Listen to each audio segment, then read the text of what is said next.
ರಾಣೆಬೆನ್ನೂರು ತಾಲೂಕಿನಲ್ಲಿ ಗುಡುಗು, ಸಿಡಿಲು ಹಾಗೂ ಬಿರುಗಾಳಿ ಸಮೇತ ಸುರಿದ ಭಾರೀ ಮಳೆಗೆ ಭತ್ತ, ರೇಷ್ಮೆ ಮನೆ ಹಾಗೂ ಸಾರ್ವಜನಿಕರ ಆಸ್ತಿಪಾಸ್ತಿ ಹಾನಿ ಉಂಟಾಗಿದ್ದು, ತಾಲೂಕು ಆಡಳಿತ ಕೂಡಲೇ ಸಂತ್ರಸ್ತ ರೈತರಿಗೆ ಹಾಗೂ ಸಾರ್ವಜನಿಕರಿಗೆ ಸೂಕ್ತ ಪರಿಹಾರ ಕೊಡಬೇಕು ಎಂದು ಜಿಲ್ಲಾ ಪಂಚಾಯಿತಿ ಮಾಜಿ ಸದಸ್ಯ ಹಾಗೂ ಬಿಜೆಪಿ ಯುವ ಮುಖಂಡ ಸಂತೋಷ್ ಕುಮಾರ್ ಪಾಟೀಲ ಒತ್ತಾಯಿಸಿದರು.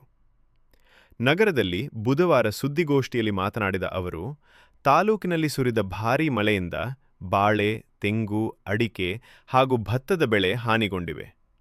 ಅದರ ಜೊತೆಗೆ ಬಹಳಷ್ಟು ಪ್ರಮಾಣದಲ್ಲಿ ಸೀಡ್ಸ್ ಬೆಳೆ ಹಾಳಾಗಿದೆ. ಇದರಿಂದ ರೈತರು ಆರ್ಥಿಕವಾಗಿ ಬಹಳಷ್ಟು ನಷ್ಟ ಅನುಭವಿಸುವಂತಾಗಿದೆ ಎಂದರು. ಹಾಗಾದರೆ ಇನ್ನೂ ಏನೇನು ಹೇಳಿದ್ರು ಕೇಳೋಣ ಬನ್ನಿ.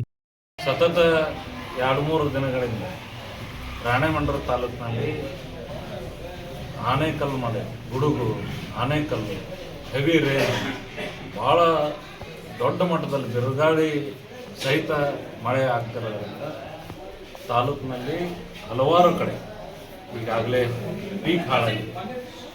ಸೀಡ್ಸ್ ಭತ್ತ ಇನ್ನೇನು ಕಟಾವು ಸ್ಟಾರ್ಟ್ ಆಗಬೇಕು. ಈ ಟೈಮಲ್ಲಿ ಈಗ ಆನೇಕಲ್ಲು ಮಳೆ ಬಿದ್ದು ಸೀಡ್ಸ್ ಭತ್ತ ಎಲ್ಲ ಉದುರಿ ಹೋಗಿದೆ. ಅದರ ಜೊತೆಯಾಗಿ ಕಮರ್ಷಿಯಲ್ ಪ್ಯಾಡಿ ಅದೂ ಉದುರಿ ಹೋಗಿದೆ. ಅಡಿಕೆ ಹೊಲ ಬಿದ್ದು ಹಾಳಾಗಿದೆ, ತೆಂಗಿನ ಗಿಡ ಹಾಳಾಗಿದೆ, ಎಲೆ ಬಳ್ಳಿ ತೋಟ ಹಾಳಾಗಿದೆ. ರೈತರು ಬೆಳೆದಂಥ ಸಿರಿಕಲ್ಚರ್ ಶೆಡ್, ರೈತರೇನು ಇನ್ಫ್ರಾಸ್ಟ್ರಕ್ಚರ್ ಡೆವಲಪ್ ಮಾಡಿದ್ರು ಸಿರಿಕಲ್ಚರ್ ಸಾಲ ಸುಲ ಮಾಡಿ, ಆ ಶೆಡ್ಗಳು ಎಲ್ಲ ಕಿತ್ಕೊಂಡು ಹೋಗಿದೆ. ತಾಲೂಕಿನಲ್ಲಿ ಭಾಳಷ್ಟು ವರ್ಮಿ ಕಾಂಪೋಸಿಟ್ ಶೆಡ್ ಏನಿದೆ ಅವು ಎಲ್ಲ ಕಿತ್ಕೊಂಡು ಹೋಗಿವೆ. ನಮ್ಮ ಏಲಕ್ಕಿ ಮಿಶ್ರ ಬೆಳೆಯನ್ನು ಬೆಳೆದಂಥ ಏಲಕ್ಕಿ ಬೆಳೆ ಸಹಿತ ಹಾಳಾಗಿದೆ. ಅದರ ಜೊತೆಗೆ ಹಲವಾರು ಶಾಲೆ, ಮನೆ ಮತ್ತು ಇತರೆ ಇನ್ಫ್ರಾಸ್ಟ್ರಕ್ಚರ್ ನಮ್ಮದು ಭಾಳ ಹಾಳಾಗಿದೆ ಈ ತಾಲೂಕಿನಲ್ಲಿ. ಯಾವ ಒಬ್ಬ ಅಧಿಕಾರಿನೂ ಸೀರಿಯಸ್ ಆಗಿ ತಗೊಂಡು ಆ್ಯಕ್ಚುಯಲ್ ಡ್ಯಾಮೇಜ್ ಏನಾಗಿದೆ, ರೈತರಿಗೆ ಏನು ಪರಿಹಾರ ಒದಗಿಸ್ಬೇಕಾಗಿದೆ ಅನ್ನೋದನ್ನು ಯಾವ ಅಧಿಕಾರಿಗಳು ಸೀರಿಯಸ್ ಆಗಿ ಕೆಲಸ ಮಾಡ್ತಾರೆ. ಸೊ ಈ ದಶೆಯಲ್ಲಿ ನಾವು ಈ ಪ್ರೆಸ್ ಮೀಟನ್ನು ಕರೆದಿದ್ದೀವಿ. ತಮ್ಮ ಮುಖಾಂತರ ನಾವು ಜಿಲ್ಲಾ ಮತ್ತು ತಾಲೂಕಾ ಆಡಳಿತಕ್ಕೆ ಆಗ್ರಹ ಮಾಡ್ತೇನೆ. ಏನು ಈಗ ರೈತರು ಕಮರ್ಷಿಯಲ್ ಏನು ಪ್ಯಾಡಿ ಇದೆ ಅದಕ್ಕೆ ಎಕರೆಗೆ 40,000 ರಿಂದ 50,000ದಂತೆ, ಏನು ಸೀಡ್ಸ್ ಭತ್ತ ಇದೆ ಅದು ಖರ್ಚೆ 40,000-50,000 ಬರ್ತವೆ. ಎಕರೆಗೆ 70,000 ರಿಂದ 80,000ದಂತೆ. ಅಡಿಕೆ ತೋಟ ಹಾಳಾಗಿದ್ದರೆ ಎಕರೆಗೆ 80,000ದಿಂದ 1,00,000ದಂತೆ. ಎಲೆ ಬಳ್ಳಿ ತೋಟಕ್ಕೂ 80,000ದಿಂದ 1,00,000ದಂತೆ. ಇತರೆ ಗಾಂಜಾಳ ಮತ್ತು ಹೈಬ್ರಿಡ್ ಈ ಥರದ ಯಾವ ಪೀಕ್ ಇದ್ರೂ ಅವಕ್ಕೂ ಕೂಡ ಎಕರೆಗೆ ಮಿನಿಮಮ್ 30,000 ಅಂತೆ. ಈಗ ನಮ್ಮಲ್ಲಿ ಹೂವು, ಸಾವಂತಿಗೆ ಹೂವು ಬೆಳೀತಾರೆ. ಸುಮಾರು 80 ಲಕ್ಷದಷ್ಟು ಒಂದೇ ಊರಲ್ಲಿ ಸಾವಂತಿಗೆ ಹೂವಿನ ತೋಟ ಹಾಳಾಗಿದೆ. ಈ ಎಲ್ಲ ರೈತ ಕಣ್ಣೀರಲ್ಲಿ ಜೀವನ ಕಳೆಯುವಂಥ ಪರಿಸ್ಥಿತಿ ರಾಣೆಬೆನ್ನೂರು ತಾಲೂಕಿನಲ್ಲಿ ಅಕಾಲಿಕ ಮಳೆಯಿಂದ ಆಗಿದೆ. ಸರ್ಕಾರ ಎಚ್ಚೆತ್ಕೋಬೇಕಾಗಿದೆ. ಆಡಳಿತ ರೂಢ ಪಕ್ಷಗಳ ಎಚ್ಚೆತ್ತುಕೋಬೇಕಾಗಿದೆ. ಜನರ ಕಷ್ಟಕ್ಕೆ ಧಾವಿಸಬೇಕಾಗಿದೆ.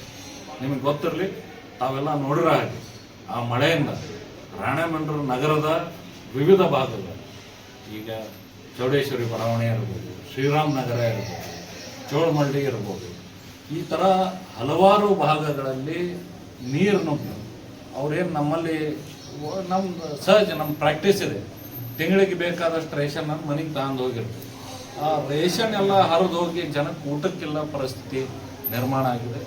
ಯಾರ ಮನೆಗೆ ನೀರು ನುಗ್ಗಿದೆ ಅವ್ರು ತುರ್ತಾಗಿ ಊಟ, ಅದರ ಸಾಮಗ್ರಿ, ಅವರು ಕಿರಾಣಿಯನ್ನು, ಈ ಉಪ್ಪು, ಖಾರ, ಎಣ್ಣೆ, ಇತರೆ ಪದಾರ್ಥಗಳನ್ನು ತಗೋಣಕ್ಕೆ ಎಕರೆಗೆ ಕನಿಷ್ಠ ಒಂದು ಮನೆಗೆ ಕನಿಷ್ಠ 15,000 ರಿಂದ 20,000 ತುರ್ತಾಗಿ ಬಿಡುಗಡೆ ಮಾಡಿ ನಮ್ಮ ಜನರ ಕಷ್ಟಕ್ಕೆ ಅವ್ರು ಬರಬೇಕು ಅಂತ ಹೇಳಿ ನಾನು ಆಗ್ರಹವನ್ನು ಮಾಡ್ತೇನೆ. ತಮ್ಮ ಸರ್, ಈಗ ಸರ್ಕಾರ ಕೋಮಾ ಪರಿಸ್ಥಿತಿಯಲ್ಲಿದೆ. ಸರ್ಕಾರ ಸಿದ್ದರಾಮಯ್ಯನವರ ನೇತೃತ್ವದ ಕಾಂಗ್ರೆಸ್ ಸರ್ಕಾರ ಕೋಮಾ ಪರಿಸ್ಥಿತಿಯಲ್ಲಿ ಮನುಷ್ಯಾಗಿದ್ದಾಗ ಹೊಟ್ಟೆ ಹಸು ಆಗೈತೇನಪ್ಪ ಅಂದ್ರೂ ಗೊತ್ತಾಗಂಗಿಲ್ಲ, ನೀರು ಕುಡಿತೇನಪ್ಪ ಅಂದ್ರೂ ಗೊತ್ತಾಗಂಗಿಲ್ಲ, ಹಗಲು ಗೊತ್ತಾಗಂಗಿಲ್ಲ, ರಾತ್ರಿ ಗೊತ್ತಾಗಂಗಿಲ್ಲ, ಯಾರು ಮಾತಾಡಿಸಿದ್ರು ಗೊತ್ತಾಗಂಗಿಲ್ಲ. ಯಾವ ರೀತಿಯ ಸ್ಪಂದನೆಗಳು ಹೆಂಗೆ ಕೋಮಾ ಪರಿಸ್ಥಿತಿಯಲ್ಲಿದ್ದಂಥ ಮನುಷ್ಯನಿಗೆ ಇರ್ತದೆ, ಪೇಷಂಟಿಗೆ ಇರ್ತದೆ, ಆ ಥರ ರಾಜ್ಯದ ಕಾಂಗ್ರೆಸ್ ಸರ್ಕಾರ ಕೋಮಾ ಪರಿಸ್ಥಿತಿಯಲ್ಲಿದೆ. ರೈತರ ನೋವು, ಜನರ ನೋವು, ಜನರಿಗೆ ಬೇಕಾದಂಥ ಸವಲತ್ತುಗಳು, ಜನರ ಆಶೋತ್ತರಗಳಿಗೆ ಸ್ಪಂದನೆ ಹೋಗಿರುವಂಥ ಸರ್ಕಾರ ಇರೋದ್ರಿಂದ ವಿರೋಧ ಪಕ್ಷವಾಗಿ ಭಾರತೀಯ ಜನತಾ ಪಾರ್ಟಿಯ ಎಲ್ಲ ಮುಖಂಡರು ಇವತ್ತು ನಾವು ಒಟ್ಟಾರೆಯಾಗಿ ಈ ಹೋರಾಟ ರೈತರ ಪರ ಹೋದ ಮುಂಗಾರಿನ ಹಂಗಾಮದಲ್ಲಿ ರಾಣೆಬೆನ್ನೂರಿನಲ್ಲಿ ನಕಲಿ ಬೀಜದ ಹಾವಳಿಯಿಂದ ಸಾಕಷ್ಟು ತೊಂದರೆಗಳನ್ನು ನಮ್ಮ ರೈತರು ಅನುಭವಿಸಿದ್ರು. ರೈತನ ಜೊತೆಗೆ ನಿಲ್ಲುವ ರೀತಿಯಲ್ಲಿ ನಾಟಕವಾಡಿದಂಥ ಆಡಳಿತಾರೂಢ ಪಾರ್ಟಿ ನಮ್ಮ ಜಿಲ್ಲಾಡಳಿತ ಒಂದು 25-30 ಅಂಗಡಿಗಳ ಲೈಸೆನ್ಸ್ ರದ್ದು ಮಾಡಿದರು, FIR ಮಾಡಿದರು, ಎಲ್ಲದೂ ಮಾಡಿದರು. ನಾನು ಅವ್ರಿಗೆ ಕೇಳೋದು ಒಂದೇ ಪ್ರಶ್ನೆ, ಈಗ ಒಂದು ಸೀಡ್ ನನಗಿರೋ ಸಣ್ಣ ಮಾಹಿತಿ ಇದೆ, ಒಂದು seed germination success and failure approval ಆಗಬೇಕಂದ್ರೆ ಮಿನಿಮಮ್ 6 to 7 years ಬೇಕಂತ ನನಗೆ ಇರೋ ನಾಲೇಜ್ ಇದೆ. ಒಬ್ಬ ಮ್ಯಾನುಫ್ಯಾಕ್ಚರ್ಗೆ ಒಂದೇ ವರ್ಷದಲ್ಲಿ 9 ರಿಂದ 10 ತಳಿಗೆ ನೀವು ಲೈಸೆನ್ಸ್ ಕೊಡ್ತೀರಿ ಅಂದ್ರೆ ಹೂ ಇಸ್ ಫಸ್ಟ್ ಕಲ್ಪ್ರಿಟ್? ಮೊದಲು ಕಲ್ಪ್ರಿಟ್ ಯಾರು? Who has to be punished? ಯಾರಿಗೆ ಮೊದಲು ಶಿಕ್ಷೆ ಆಗ್ಬೇಕು? ಯಾರು ಇವನ್ನ ಅಪ್ರೂವಲ್ ಕೊಟ್ಟು ಜನರಿಗೆ ನೀವು ಮಾರ್ಬೋದು ಅಂತ ಲೈಸೆನ್ಸ್ ಕೊಟ್ಟರಲ್ಲ, ಫಸ್ಟ್ ಅವ್ರ ಮೇಲೆ FIR ದಾಖಲಿಸ್ರಿ, ಅವ್ರನ್ನ ಜೈಲಿಗೆ ಹಟ್ರಿ, ಆಮೇಲೆ ಇವೆಲ್ಲ ಸರಿಯಾಗ್ತವೆ ಅನ್ನೋ ಆಗ್ರಹಗಳನ್ನು ನಾನು ತಮ್ಮ ಮುಖಾಂತರ ಮಾಡ್ತೀನಿ. ಬಸವರಾಜ ಬೊಮ್ಮಾಯಿ ಮತ್ತು ಯಡಿಯೂರಪ್ಪನವರ ನೇತೃತ್ವದ ಸರ್ಕಾರ ಇದ್ದಾಗ ಮನೆಗಳು ಬಿದ್ದಾಗ ಫುಲ್ ಡ್ಯಾಮೇಜ್ಗೆ 5 ಲಕ್ಷ ಕೊಟ್ಟಿದ್ದೀವಿ, ಪಾರ್ಷಿಯಲ್ ಡ್ಯಾಮೇಜ್ಗೆ 1.5 ಲಕ್ಷದ ತನಕ ಕೊಟ್ಟಿದ್ದೀವಿ, ಹಾಫ್ ಡ್ಯಾಮೇಜ್ಗೆ 2.5 ಲಕ್ಷದ ತನಕ ಕೊಟ್ಟಿದ್ದೀವಿ, 2.5-3 ಲಕ್ಷದ ತನಕ ಕೊಟ್ಟಿದ್ದೀವಿ. ಎಕರೆಗೆ 10 ರಿಂದ 15 ಸಾವಿರ ಬೆಳೆ ಪರಿಹಾರಗಳನ್ನು ಕೊಟ್ಟಿದ್ದೀವಿ.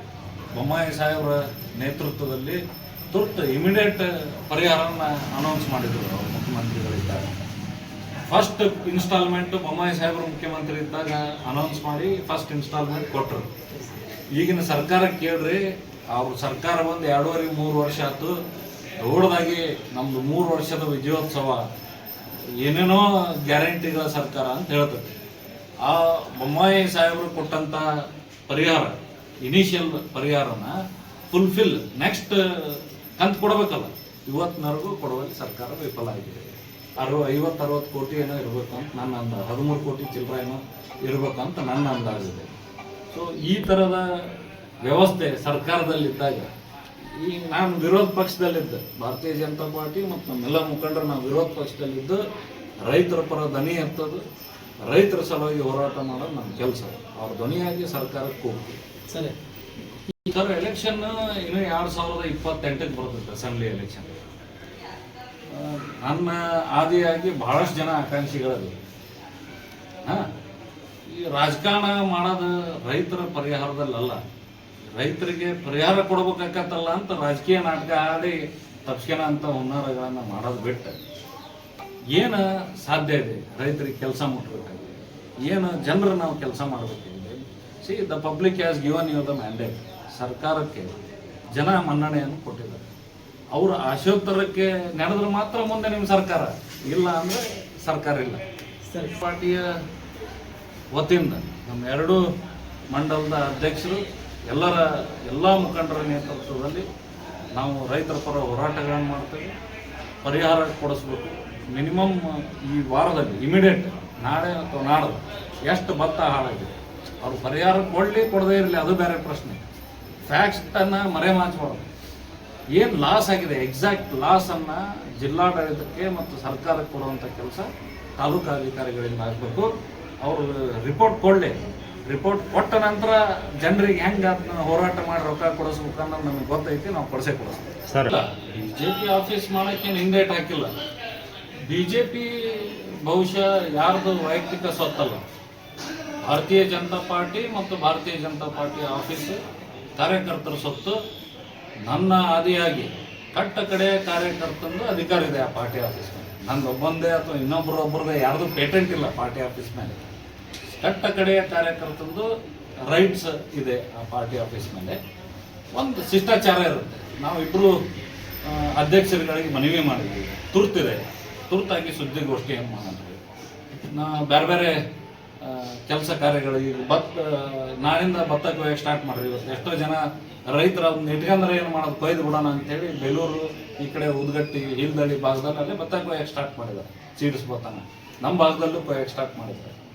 ಈ ಪರಿಸ್ಥಿತಿ ಇದ್ದಾಗ ನಾವು ಡಿಲೇ ಮಾಡಿದ್ವಿ ಅಂದ್ರೆ ಸರ್ಕಾರನ ಎಚ್ಚರಿಸೋದು. ಭತ್ತ ಕೊಯ್ದಿನ ಸರ್ವೆ ಹೆಂಗೆ ಮಾಡ್ತಾರೆ?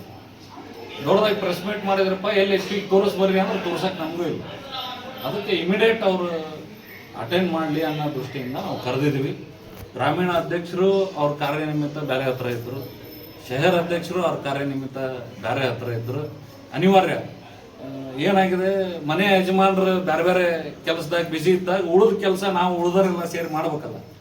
ಅಲ್ಲೇ ಬಿಜೆಪಿ ಕಚೇರಿಯಲ್ಲೇ ಇಲ್ಲ, ಸ್ವಲ್ಪ ಜನ ಇದ್ವಿ ಮತ್ತು ನಮ್ಮ ಪದಾಧಿಕಾರಿಗಳು ಆಫೀಸ್ ಬೇರರ್ಸ್ ಯಾರು ಇರೋದ ಕಾರಣ ನಾವು ಇಲ್ಲಿಗೆ ಶಿಫ್ಟ್ ಮಾಡಿದ್ವಿ. ಎಲ್ಲೋ ಸಂತೋಷ್ ಪಾಟೀಲ್ರು ಒಳ ಮುನಿಸಿರೋದನ್ನು ಬಿಟ್ಕೊಡ್ತಾ ಇಲ್ಲ ಮತ್ತು ಒಗ್ಗಟ್ಟಿಂದ ಹೋಗೋಕ್ಕೆ ಪ್ರಯತ್ನ ನಡೆಸ್ತಾರೆ. ಆದರೆ ಬಿಜೆಪಿಯಲ್ಲಿ ಮನೆಯಂತೂ 3 ಬಾಗಿಲು.